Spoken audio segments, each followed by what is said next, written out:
সাইয়েদনা মারিয়াম আলাইহিস সালাম, যার নামে আল্লাহ তাআলা কোরআনে একটা সূরা দিলেন,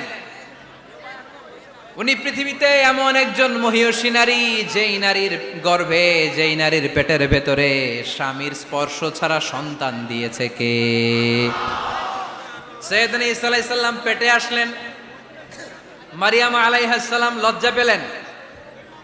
হায় হায়, কেমন করে এলাকাবাসীদের কাছে আমি আমার মুখ দেখাবো? বিয়ে করি নাই, স্বামী নাই, বিয়ে হয় নাই, স্বামী নাই, কিন্তু পেটে সন্তান চলে এসেছে। হায় হায়, এলাকায় কেমনে মুখ দেখাবো? লজ্জায় পড়ে মারিয়াম আলাইহিস সালাম এলাকা থেকে চলে গেলেন। কি অবাক করে কাণ্ড! বাচ্চা ভূমিষ্ঠ হওয়ার জন্য, বড় হওয়ার জন্য 6 মাস 7 মাস লাগে নাই, পেটে বাচ্চা আসার সাথে সাথে বাচ্চাটারে বড় করে দিয়েছে কে? সাইয়েদাতুনা মারিয়াম আলাইহিস সালাম এবার বসে পড়লেন, বুঝতে আরম্ভ করলেন প্রেগন্যান্সির পেইন উঠেছে। হঠাৎ করে পেট থেকে বাচ্চা ভূমিষ্ঠ হয়ে যাওয়ার পরে উনি কাঁপতে আরম্ভ করলেন। ক্ষুধার চোটে খাবার কিছু নাই, সামনে ঝর্ণা, উপরে একটা খেজুর গাছ। সাইয়েদনা ঈসা আলাইহিস সালামকে কোলে নিয়ে মারিয়াম আলাইহিস সালাম মনে মনে ভাবে, হায় রে, কেউ যদি একটু খেজুর পেড়ে দিত, এই ক্ষুধার মুহূর্তে আমি খেজুর খেয়ে পেটের ক্ষুধা নিবারণ করতাম। রব্বুল আলামিন মারিয়ামকে উদ্দেশ্য করে আয়াত নাজিল করে দিলেন, ওয়া হুজ্জি ইলাইকি বিজিযিন নাখলাতি তুসাকিত আলাইকি রতবান জানিয়া। কোরআন সাক্ষী, হুজ্জি ইলাইকি বিজিযিন নাখলা, এর মানে হচ্ছে মারিয়াম, কেউ পেড়ে দিবে না, একটু কষ্ট করে হাতটা উঁচু করে খেজুরের ডালা ধরে ঝাঁকুনি মারো, টসটসে কাঁচা পাকা খেজুর নিচের দিকে পড়বে, তারপর তুমি তুলে খাবে। সুবহানাল্লাহ পড়েন। আল্লাহ চাইলে অটোমেটিক্যালি কারামাত হিসেবে খেজুরগুলো নিচে ফেলতে পারতেন না? কথা কন, খেজুরগুলো অটোমেটিক্যালি নিচের দিকে পড়ছে? পড়ে নাই। আল্লাহ শিক্ষা দিয়েছে, যেই পরিস্থিতিতে থাকো না কেন, তোমাকে শ্রম ব্যয় করে, কষ্ট করে তোমার উপার্জন করতে হবে, রিজিকের বন্দোবস্ত করতে হবে। চিল্লায় বলেন ঠিক কিনা? ইসলাম আমাদেরকে এটাই শিখিয়েছে, কাজে লজ্জা নাই। আবার বিশ্বনবী বললেন, ইন খামাতিস সাআ ওয়া ফি ইয়াদি আহাদিকুম ফাসিলাতুন, তোমাদের কারো হাতে যদি একটা চারা বীজ থাকে, সে যদি দেখে কিয়ামত হতে শুরু করেছে, ফা ইন ইসতাতাআ আন ইয়াগরিসাহা ক্বাবলা আন তাকুমাস সাআ ফালইয়াগরিসহা, কারো হাতে একটা চারা বীজ নিয়ত করেছে, চারা বীজটা রোপণ করবে, ইন দ্য মিন টাইম দেখলো কিয়ামত হতে শুরু করেছে, বিশ্বনবী বললেন, যদি তোমার সুযোগ থাকে কিয়ামত হওয়ার আগে চারা বীজটা রোপণ করে দাও। কথা বুঝতে পেরেছেন? আপনার হাতে একটা চারা বীজ, আপনি প্ল্যান করেছেন এই চারা বীজটা রোপণ করবেন। ইন দ্য মিন টাইম দেখলেন কি হওয়া শুরু হয়েছে?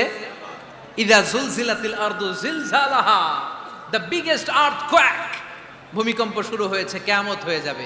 বিশ্বনবী বললেন, কিয়ামত হইতেছে ওদিকে, আর তোমার হাতে যদি চারা বীজ থাকে, দেরি করো না, কিয়ামত তোমার কাছ পর্যন্ত আসার আগে সুযোগ পেলে চারা বীজটা রোপণ করে দাও। ইসলাম শিখিয়েছে শেষ নিঃশ্বাস পর্যন্ত তোমাকে লড়ে যেতে হবে। এই পৃথিবীতে কেউ কাউকে জায়গা করে দেয় না, জায়গা করে নিতে হয়।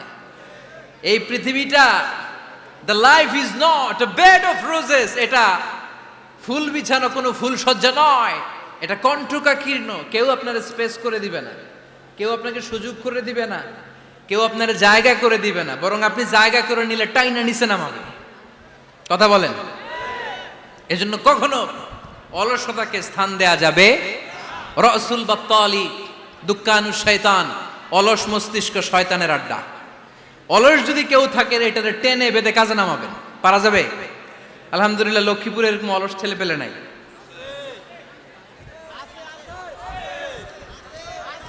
আছে? আমরা আজকে অলসতাকে নো বলে যাবো এই মাহফিল থেকে। অলসতাকে আমরা কি বলবো? আওয়াজ করে বলতে হবে, অলসতাকে কি বলবো আমরা? মুমিনের জীবনে কোনো অলসতা নাই। অলস হয় মুনাফিকরা। অলস হয় কারা? চিল্লায় বলতে হবে। মুমিনরা অলস হয়? অলস হয় কারা? এজন্য কোরআনে আল্লাহ একথাও বলে দিলেন, ওয়াইদা কামু ইলাস সালাতি কামু কুসালা ইউরাউনান নাসা ওয়ালা ইয়াযকুরুনাল্লাহা ইল্লা কালিলা। সুবহানাল্লাহ পড়েন। মুনাফিকরা যখন মানুষকে দেখানোর জন্য নামাজে যায়, ওই নামাজে তাদের ইখলাস নাই, ওই নামাজের ভেতরে তাদের কোনো খুশু খুদু নাই, ওই নামাজের ভেতরে আছে শুধু অলসতা। ওই নামাজে কি আছে? কিন্তু আমরা যখন নামাজে যাই আমাদের অলসতা আছে? আমরা নামাজ পড়লে আমাদের হৃদয়টারে সজীব করে দেয় কে? আমরা উজু করলে আমাদের মনটাকে চাঙ্গা করে দেয় কে? আমরা মসজিদে ঢুকলে হৃদয়টাকে প্রাণবন্ত করে দেয় কে? মুমিন তো নামাজে গেলে চাঙ্গা হয়, মুমিন ওযু করলে চাঙ্গা হয়। বিষ্ণু ঈসা ইসলাম বললেন, ইয়াকিদু শাইতানু আলা কাফিয়াতি রাসি আহাদিকুম ইদা নাম। খেয়াল করে শুনবেন লক্ষ্মীপুরের ভাইয়েরা, চমৎকার একটা হাদিস। আমরা যখন ঘুমোতে যাই শয়তান আমাদের প্রত্যেকের মাথার পিছনে 3টা অলসতার গিট মারে। কয়টা? আওয়াজ করে বলেন। 3টা অলসতার গিট মারে। ইয়াকিদু শাইতানু আলা কাফিয়াতি রাসি আহাদিকুম সালাসা উকাদ। 3টা গিট মারে যখন আমরা ঘুমোতে যাই। অলসতার 3টা গিট মেরে আমাদের কানের সামনে এসে ফিসফিস করে মন্ত্র পড়তে থাকে, আলাইসা লাইলুন তাওয়িলুন ফারকুদ, আলাইসা লাইলুন তাওয়িলুন ফারকুদ। বিশাল লম্বা রাত, ঘুমাও, অনেক সময় আছে, ঘুমাও। রাত 5টা বেজে যাচ্ছে, তাহাজ্জুদের সময় শেষ হয়ে যাচ্ছে, তখনও শয়তান বলে রাত অনেক লম্বা, ঘুমাও। ফজরের সময় পার হয়ে যাচ্ছে, সূর্য উঠে যাচ্ছে, শয়তান বলে আলাইসা লাইলুন তাওয়িলুন ফারকুদ, এখনো অনেক সময় আছে, লম্বা লম্বা লম্বা চৌড়া রাত পড়ে আছে, তুমি ঘুমাও। বিশ্বনবী বললেন, ফাইনিস্তাইকাযা ওয়া যাকারাল্লাহ ইনহাল্লাত উকদা। আমার উম্মতের কেউ যখন ঘুম থেকে জেগে ঘুম থেকে ওঠার দোয়া পড়া শুরু করে দেয়, অলসতার প্রথম গিটটা সাথে সাথে খুলে দেয় কে? আপনি ঘুম থেকে উঠেই যখন ঘুম থেকে ওঠার দোয়া পড়বেন, আপনার অলসতার প্রথম গিট খুলে দেয় কে? ঘুম থেকে ওঠার দোয়াটা কি? আলহামদুলিল্লাহিল্লাযী আহইয়ানা বা'দামা আমাতানা ওয়া ইলাইহিন নুশুর। প্রশংসা সে আল্লাহ, যে আল্লাহ আমাদেরকে লম্বা একটা ঘুম শেষে, মৃত্যু শেষে আমাদেরকে ঘুম থেকে উঠালেন। এই দোয়াটা পড়ার সাথে সাথে শয়তান যে 3টা গিট মারছে, ওই 3টার একটা খুলে দেয় কে? Fine তাওয়াদ্দা in হাল্লাত উকদা। ঘুম থেকে জেগে ঘুমের দোয়া পড়ার পরে যখন কেউ ওযু করে ফেলে, অলসতার দ্বিতীয় গিটটাও খুলে দেয় কে? ওযু করার পরে ফাইন সাল্লাত ইন হাল্লাত উকদা, নামাজের মুসল্লায় দাঁড়িয়ে যখন নামাজ শুরু করে দেয়, অলসতার 3 নাম্বার গিটটাও খুলে দেয় কে? 3টা গিট যখন খুলে দেয়, বিষ্ণু ঈসা ইসলাম বললেন, ফাআসবাহা নাশীতাল কলব। নাশীত, তখন মুমিন বান্দা সজীব হয়ে ওঠে, প্রাণবন্ত হয়ে ওঠে, উচ্ছ্বসিত হয়ে ওঠে। ওয়া ইল্লা খাবিসান নাফসি কাসলান। আর যদি ঘুমিয়ে থাকে, 3টা গিট তার মাথার পেছনে শয়তানের অলসতার লেগে থাকে, তাহলে তার দিনটা শুরু হয় অলসতা দিয়ে, আর সে হয় অলসতার রাজা। চিল্লায় এখন ঠিক কিনা? এজন্য আমরা কি অলস হতে চাই না কর্মঠ হতে চাই? কোন নবীরা কি অলস ছিলেন? পৃথিবীতে কোন নবী অলস ছিলেন? সব নবী কর্মঠ ছিলেন। বিষ্ণু ঈসা ইসলাম বললেন, মা বাআসাল্লাহু নাবিয়্যান ইল্লা রাআল গানাম। এই পৃথিবীতে এমন কোন নবী নাই যেই নবী বকরি চড়ায় নাই। কি চড়ায় নাই? বকরিরে আপনারা লক্ষ্মীপুরের ভাষায় কি বলেন? কি বলেন? ছাগল। তো পৃথিবীতে এমন কোন নবী নাই যেই নবী কি চড়ায় নাই? ছাগল চড়ায় নাই। সাহাবারা বললেন, ইয়া রাসূলুল্লাহ আনতা কাযালিক, আপনিও ছাগল চড়াইছেন? বিষ্ণু ঈসা ইসলাম বললেন, না, আমিও ছাগল চড়িয়েছি। ওয়া ইন্নী আরআহা আলা কারারাইতি আহলি মক্কা, আমি তো মক্কাবাসীদের অল্প কিছু পয়সার বিনিময়ে তাদের ছাগলগুলোকে চড়িয়ে দিতাম। সুবহানাল্লাহ পড়বেন না? বিষ্ণু ঈসা ইসলাম ছাগল চড়াতেন। ছাগল চড়ানো সহজ কাজ না কঠিন কাজ? কেন কঠিন এটা? হ্যাঁ, টেরা, খুঁটি মারে। হ্যাঁ, তো ছাগল যারা পালে তারা জানে ছাগল পালা কত কষ্ট। ওরে ডানে টান দিলেও কই যায়? রশি ধরে বায়ে টান দিলে কই যায়? সামনে টানলে কই যায়? পিছনে টানলে কই যায়? সারা সপ্তাহ আপনি সময় পান না এটারে গোসল করাবেন। ভাবলেন আজকে জুমার দিন আমিও গোসল করি, এটারও গোসল করাই। এটারে আপনি পুকুর ঘাটে নিবেন, টান দিছেন, ওর বাপের কিরা, ও 1 ইঞ্চিও সামনে যাবে না। ঠিক কি না? এই টেরা প্রাণী আল্লাহর কি মহিমা! আল্লাহ তাআলা পৃথিবীর সবচেয়ে শ্রেষ্ঠতম মানুষদেরকে ছাগল চড়িয়ে ছেড়েছেন। ঠিক কি না? মা বাআসাল্লাহু নাবিয়্যান ইল্লা রাআল গানাম। এই পৃথিবীতে এমন কোন নবী ছিল না যে নবীরা ছাগল চড়ায় নাই। আল্লাহ বুঝাতে চাইলেন ছাগল চড়ানো অনেক কষ্টের কাজ, অনেক ধৈর্যের প্রয়োজন। এখন নবীরা তোমরা ছাগল চড়াও, কিছুদিন পর ছাগলের চেয়েও টেরা জাতি মানুষ চড়াইতে হবে। মানুষের মধ্যেও টেরা আছে না নাই? ভালো বললে ভালোটা বুঝে না, ডানে যেতে গেলে বায়ে যায়, বায়ে যেতে বললে ডাইনে যায়, এরকম আছে না নাই? সম্মানিত ভাইয়েরা, সমস্ত আম্বিয়া আলাইহিমুসসালাম ওনারা কর্মঠ ছিলেন। সাইয়েদনা আদম আলাইহিস সালাম নিজ হাতে চারা গাছ রোপণ করে চাষাবাদের কাজ করেছেন, সুবহানাল্লাহ পড়েন। সাইয়েদনা ইব্রাহিম আলাইহিস সালাম চাষাবাদের কাজ করেছেন। সাইয়েদনা দাউদ আলাইহিস সালাম নিজ হাতে যুদ্ধের জন্য যে পোশাক পরতে হয়, যেটা পরলে গায়ের মধ্যে ছুরি মারলেও ঢুকে না, ওই শিরস্ত্রাণ বানিয়েছেন, নিজ হাতে তলোয়ার বানিয়েছেন, সুবহানাল্লাহ পড়েন। সাইয়েদনা মূসা আলাইহিস সালাম ছাগল চড়িয়েছেন। সাইয়েদনা মূসা আলাইহিস সালামের মেজাজ নরম না গরম? নবীদের মধ্যে সবচেয়ে বেশি মেজাজওয়ালা নবী ছিলেন মূসা আলাইহিস সালাম। উনিও 8 থেকে 10 বছর সাইয়েদনা শুআয়ব আলাইহিস সালামের এরিয়াতে ছাগল চড়িয়েছেন। চিল্লায় বলেন সুবহানাল্লাহ। এজন্য নবীরা যেহেতু কাজ করেছেন, কর্মঠ ছিলেন, আমরাও কর্মঠ হব, ঠিক কি না? সাহাবারাও কর্মঠ ছিলেন, বিশ্বনবীর সাহাবারাও ব্যবসা করতেন। সাইয়েদনা আবু বকরের বিশাল ব্যবসা প্রতিষ্ঠান ছিল, সুবহানাল্লাহ পড়েন। আপনারা হজ উমরা করেছেন কে কে দেখি? করছেন? মাশাআল্লাহ। যারা করে নাই আল্লাহ তাদেরকেও আল্লাহর ঘর জিয়ারতের তুমি নসিব করো। বিশ্বনবীর মাকবারার সামনে দাঁড়িয়ে আমরা যেন সালাম পেশ করতে পারি, তুমি নসিব করো। বাইতুল্লাহ শরীফে এবং মসজিদ নববীতে আমরা যেন সালাত আদায় করতে পারে, আল্লাহ তুমি নসিব করো। সাইয়েদনা আবু বকর রাদিয়াল্লাহু তাআলা আনহুর ব্যবসা প্রতিষ্ঠান ছিল মক্কার কাবা ঘরের পাশেই। ওনার ব্যবসা প্রতিষ্ঠানগুলো যেখানে ছিল ঠিক ওইখানে সৌদি সরকার এখন শপিং মল বানিয়ে দিয়েছে, মাতজার আবু বকর। মক্কা শহরের যেখানে বহিরাগতরা এসে ওখানে ছাগল, ওখানে ঘোড়া, উট এগুলো রাখতো, আস্তাবল রাখতো, ঘোড়া আর উট যেখানে রাখা হতো ঠিক ওই জায়গায় সৌদি সরকার ওটার পার্কিং লট বানায় দিচ্ছে। মানে যেখানে আগে সাহাবাদের ব্যবসার জায়গা, ওইখানে বর্তমানে শপিং মল। যেখানে আগের সময়কাল সাহাবারা উট আর ঘোড়া রেখে বাঁধতো, ওইখানে এখন গাড়ি ঘোড়া রাখার ব্যবস্থা করা হয়েছে।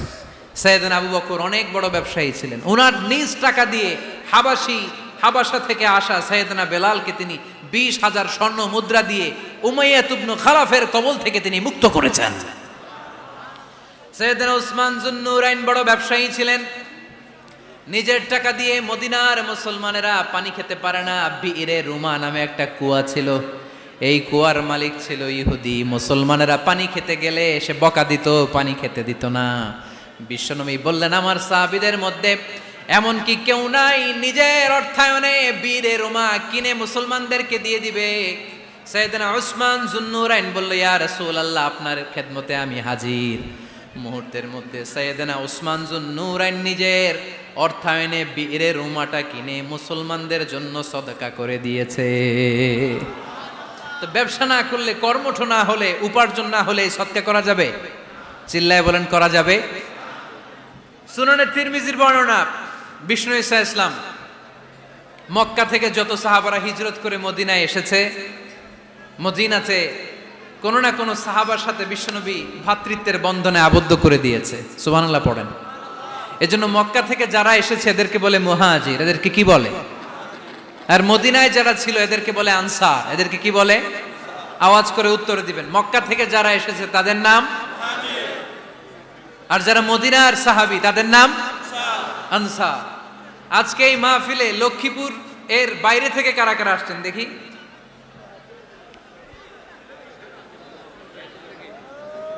মাশাআল্লাহ, মাশাআল্লাহ, অনেক আসছে। আল্লাহ ভাইদেরকে তুমি কবুল করো, হাত নামান। এই যে লক্ষ্মীপুরের বাইরে থেকে যে ভাইরা আসছে তারা লক্ষ্মীপুরের মেহমান, ঠিক কিনা?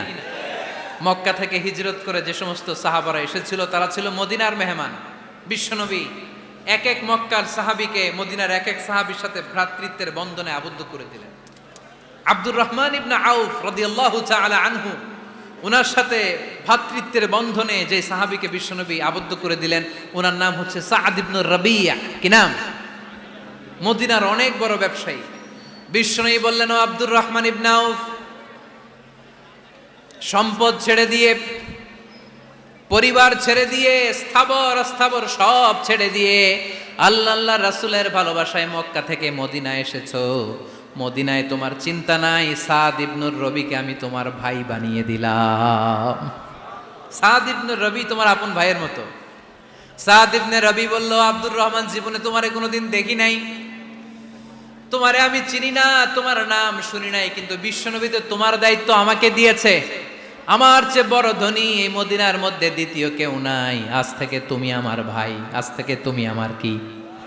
আল্লাহ আমাকে যত সম্পত্তি দান করেছে তার অর্ধেক সম্পত্তি আমি তোমার নামে দিয়ে দিলাম।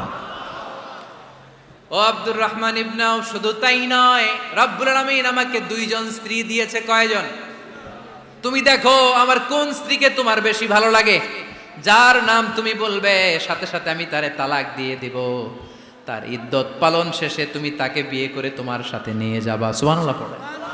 কারণ বিশ্বনবী তোমার দায়িত্ব আমার কাছে দিয়েছে, তুমি আমার ভাই, আমি মদিনার সবচেয়ে বড় ধনী, আমার অর্ধেক সম্পদ আমি তোমারে দিয়ে দিব, আমার দুই স্ত্রীর এক স্ত্রীকে তোমারে দিয়ে দিব। সাইয়েদনা আব্দুর রহমান ইবনে আউফ এই কথা শুনে অবাক হলেন। অবাক হয়ে উনিও এক অবাক কথা বললেন। উনি বললেন, লা হাজাতা লি ফি ইয়া আখি, ও আমার প্রাণের ভাই, তোমার কথা শুনে আমার হৃদয়টা ভরে গিয়েছে, কিন্তু তোমার সম্পদেরও দরকার আমার নাই, তোমার স্ত্রীরও দরকার আমার নাই। বারাকাল্লাহু ফি মালিক ওয়া লি আহলিক, আল্লাহ তোমার মালেও বরকত দেখ, তোমার সম্পদেও বরকত দেখ। তুমি শুধু একটু কষ্ট করবা। কি কষ্ট? দুল্লানি আলা সুক, show me the way to the market. তুমি মদিনায় কোনো মার্কেট আছে কিনা, শপিং মল আছে কিনা, ব্যবসা প্রতিষ্ঠান আছে কিনা আমারে দেখায় দাও। সুবহানাল্লাহ পড়ে। আমরা হইলে কি করতাম? লক্ষ্মীপুরে যারা আসছে এদের একজনের যদি বলা হয়, ভাই আপনি এখন থেকে লক্ষ্মীপুরের ভাই, আমার অর্ধেক সম্পদ আপনারে দিয়ে দেব, কি করবে?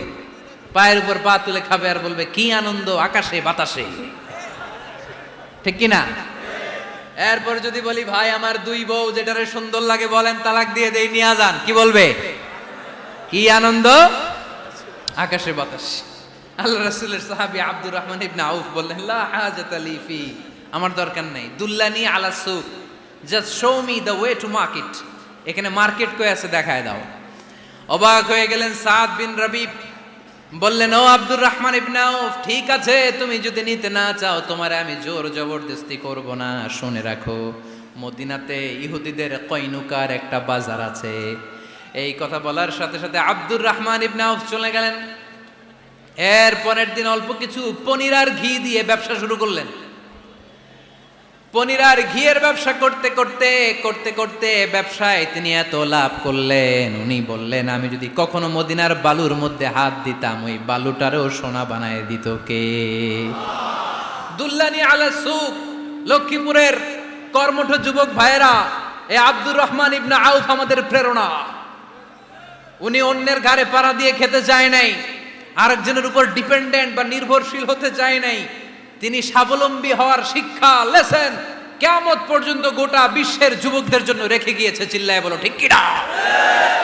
দুল্লানি আলা সুক, show me the way to market. Market কোথায় দেখাও। পনির আর ঘি নিয়ে ব্যবসা করতে করতে কয়েক মাসের ব্যবধানে ইতিহাস সাক্ষী, সাইয়েদনা আব্দুর রহমান ইবনে আউফ মদিনার বিশাল বড় বিজনেস ম্যাগনেটে পরিণত হয়ে গেলেন। চিল্লায় পড়েন আল্লাহু আকবার। এজন্য ব্যবসার ভিতরে বরকত ঢুকিয়ে দিয়েছে কে? বিষ্ণুই বললেন, আত-তাজিরা সাদুকাল আমিন মা'আন নাবিয়্যিন ওয়াস সিদ্দীকিন ওয়াশ শুহাদা'i ওয়াস সালিহিন। আমানতদার ব্যবসায়ী তারা সাধারণ কোনো মানুষ নয়, কিয়ামতের দিন নবীদের সাথে হাসর হয়ে যাবে। আপনারা যারা ব্যবসা করেন, এটা সাধারণ বিষয় নয়। বিষ্ণু ইসলাম নিজেও ব্যবসায়ী ছিলেন। ওনার জীবনের প্রথমে তিনি খাদিজা রাদিয়াল্লাহু তাআলা আনহার ব্যবসার স্টাফ হয়ে কাজ শুরু করেছেন, এরপর নিজে ব্যবসা শুরু করেছেন। এরপরে খাদিজাতুল কুবরা রাদিয়াল্লাহু তাআলা আনহা সব সম্পত্তি বিয়ের পরে বিশ্বনবীর পায়ের সামনে ঢেলে দিয়েছেন। বললেন, ইয়া রাসূলুল্লাহ, এই সম্পদ আমি আপনাকে দিয়ে দিলাম, আপনি ইচ্ছামতো দিনের প্রয়োজনে খরচ করেন। সুবহানাল্লাহ পড়েন। এজন্য বিষ্ণু ইসলাম আমাদের জন্য উপমা, আব্দুর রহমান ইবনে আউফ আমাদের জন্য উপমা। যারা ব্যবসা করেন তারা বিষ্ণু ইসলামের সুন্নাহ পালন করছেন। আত-তাজির আস-সাদুক আল আমিন। বিষ্ণুই বললেন, সত্যবাদী আমানতদার ব্যবসায়ী, যে ব্যবসা করতে যে মিথ্যা কথা বলে না। অনেক ব্যবসায়ীরা আছে পণ্য চালানোর জন্য মিথ্যা কথা বলে আর কসম কাটে, আছে না নাই? আহা, এমনটা করা যাবে? সকালবেলা স্ত্রীরে বলে, এই গরুগুলা বিক্রি করবো, তুই একটা দাম কত কমো? স্ত্রীরে শিখাই দিচ্ছে, এই গরুর দাম তুই 40,000। তো বউ বলে, ঠিক আছে দাম কইলাম 40,000। তো এরপরে বাজারে যখন গরু বিক্রি করতে যায়, একজন যখন বলে যে ভাই এটা 30,000 টাকা দিয়ে কিনবো, কয় ভাই আল্লাহর কসম সকালে একজন 40,000 দাম কইছে, আমি দেই নাই। আছে না নাই? কৌশল করে, বউরে শিখাইছে সকালে, কই তুই দাম কর 40,000। তো বাজারে যে সকালে একজন দাম করছে, দাম করে কইছে 40,000 দেই নাই, আপনারা 30,000 কেমনে দেই? এরকম ডাকাইতে আছে না নাই? আলহামদুলিল্লাহ লক্ষ্মীপুরে এরকম লোকজন নাই। আরে নাই, আমি কই নাই, এরা কই আছে। লক্ষ্মীপুরের মানুষ খুব ধার্মিক, আমি জানি। লক্ষ্মীপুর, নোয়াখালী, ফেনী এই বেল্টের লোকজন খুব আল্লাহওয়ালা। এদের মধ্যে আল্লাহওয়ালার সংখ্যা বেশি, এখানে আলেম ওলামা বেশি, এখানে মসজিদ মাদ্রাসা বেশি। এই জন্য এই জেলাগুলোতে আল্লাহর রহমতও বেশি। আল্লাহ তুমি এই জেলার ছেলেপেলাদেরকে, এই জেলার লোকদেরকে তুমি কবুল করো, মা বোনদেরকে তুমি কবুল করো। সম্মানিত ভাইয়েরা, এজন্য আজকের মাহফিল থেকে আমরা যেটা শিখলাম সেটা হচ্ছে পরিশ্রমে কোনো লজ্জা আছে? আমরা কাজ করে খাবো, ঠিক কিনা? Never under estimate any job. যুবক ভাইয়েরা, লক্ষ্মীপুরের যুবক ছেলেরা শুনতেছ? এরকম আওয়াজ করতে হবে, কান খাড়া করে শোনো। Never under estimate any job. কোনো চাকরিকে ছোট করে দেখা যাবে, whether it's small or big, you don't care. এটার কেয়ার করা যাবে না। ছোট্ট চাকরি পাইলেই ঢুকে যাবা, বড় অফার আসলে পরে ঢুকবা। এটা ছোট কাজ, এটা হোটেলের ওয়েটার, এটা ছোট্ট স্টাফ, এটা কেরানি না। কাজ কাজই, কাজের মধ্যে কোনো ছোট বড় নাই। খেটে খাওয়া মানুষকে বিশ্বনবী অনেক সম্মান করতেন। বিশ্বনবী সাল্লাল্লাহু আলাইহি ওয়াসাল্লাম খেটে খাওয়া মানুষদেরকে এত ভালোবাসতেন, বিদায় হজের মতো এত গুরুত্বপূর্ণ ভাষণও এই মেহনতি মানুষদের কথা বাদ যায় না। সুবহানাল্লাহ পড়বেন না? দিনটা ছিল জুমাবার। বিশ্বনবী সাল্লাল্লাহু আলাইহি ওয়াসাল্লাম আরাফাতের ময়দানে দাঁড়িয়ে ঐতিহাসিক একটা ভাষণ দিলেন। এই ভাষণের নাম হলো বিদায় হজের ভাষণ। এই বিদায় হজের ভাষণেও খেটে খাওয়া মানুষের কথা বিশ্বনবী বাদ দেয় নাই। বিশ্বনবী বলেছেন, আরিক্কাকুম, খবরদার, অধীনস্থ কর্মচারীদের সাথে খারাপ আচরণ করো না। আতঈমুহুম মিম্মা তাকুলুন ওয়াকসুহুম মিম্মা তালবিসুন। খবরদার, মনে রেখো, তোমরা যা খাবে তোমাদের অধীনস্থ কর্মচারীদেরও তা খাওয়াবে, তোমরা যা পড়বে তাদেরও তা পড়াবে। বিশ্বনবী শেষ নিঃশ্বাস ত্যাগ করে যাওয়ার আগে যেই কয়েকটা কথা বলেছিলেন তার মধ্যে মেহনতি মানুষদের জন্য কথা আছে নাড়াই। বিষ্ণু ইসা ইসলাম যখন শেষ নিঃশ্বাস ত্যাগ করবেন, তিনি বলেছিলেন, আসসালাত আসসালাত, উম্মতেরা নামাজ নামাজ, নামাজ ছেড়ে দিও না, নামাজ তরক করো না, নামাজ কাজা করো না। আর বলেছিলেন, অমা মালাকাত আইমানুকুম, অধীনস্থ কর্মচারীদের সাথে খবরদার খারাপ আচরণ করো না। যারা কর্মচারীদের সাথে খারাপ আচরণ করে, যারা মানুষের কাছ থেকে শ্রম নিয়ে কাজ করিয়ে টাকা দেয় না, কিয়ামতের দিন তাদের বিরুদ্ধে মামলা দায়ের করবে কে? কে করবে? হাদিসে কুদসি সাক্ষী বিষ্ণু ইসা ইসলাম বলেন, আল্লাহ তাআলা ফরমান, আনা খাসমুহুম সালাসাতুন আনা খাসমুহুম ইয়াউমাল কিয়ামা। তিন শ্রেণীর ব্যক্তির বিরুদ্ধে আল্লাহ বলেন, আমি নিজেই কিয়ামতের দিন মামলা দায়ের করব। I will be against them in the day of judgment. Three categories of people, I will be against them in the day of judgment. তিন শ্রেণীর লোক কিয়ামতের দিন তারা ছাড় পাবে না। আল্লাহ বলেন, আমি নিজেই তাদের বিরুদ্ধে মামলা দায়ের করব। এর মধ্যে এক শ্রেণীর লোক হচ্ছে রাজুলুন ইস্তাআজারা জিরান ফাস্তাউফা মিনহু ওয়া লাম ইয়াতি আজরা। একজন শ্রমিক ভাড়া করে তার কাছ থেকে কাজ নিয়েছে, কিন্তু তার পারিশ্রমিক আদায় করে নাই। এরকম আছে না নাই? দাপট দেখায়, দাপট দেখায় ইউনিভার্সিটির ক্যান্টিনগুলোতে। ইউনিভার্সিটির ক্যান্টিনে যে খায় মাগার বিল দেয় না, এরকম ডাকাইতে আছে না নাই? চায়ের দোকানে চা খায় পরে দিমু, বিল দেয় না, আছে না নাই? দোকানে যে পণ্য কিনে বিল দেয় না, পরে দিমু, আছে না নাই? কিয়ামতের দিন আল্লাহ তোর এই মাস্তানি ছুটাবে, চিল্লা এখন ঠিক কিনা? আনা খাসমুহুম, আমি নিজেই তাদের বিরুদ্ধে মামলা দায়ের করব। কথাটা কার? এজন্য বিশ্বনবী বললেন, খবরদার, মেহনতি মানুষ, খেটে খাওয়া মানুষ, এদের দোয়া কবুল হয়ে যায়। আতুল আজিরা আজরাহু ক্বাবলা আন ইয়াজিফা আরাকুহু। খবরদার, বিশ্বনবী বললেন, শ্রমিকের ঘাম শুকিয়ে যাওয়ার আগে তাদের পারিশ্রমিক মিটিয়ে দাও। বিশ্বনবীর বিখ্যাত হাদিস, আতুল আজিরা আজরাহু ক্বাবলা আইয়াজিফা আরাকু, শ্রমিকের ঘাম মাটিতে লাগার আগে, শুকিয়ে যাওয়ার আগে তাদের পারিশ্রমিক মিটিয়ে দাও। কেননা তারা যদি বদদোয়া করে তোমার জীবনকে জাহান্নাম বানিয়ে দিবে কে?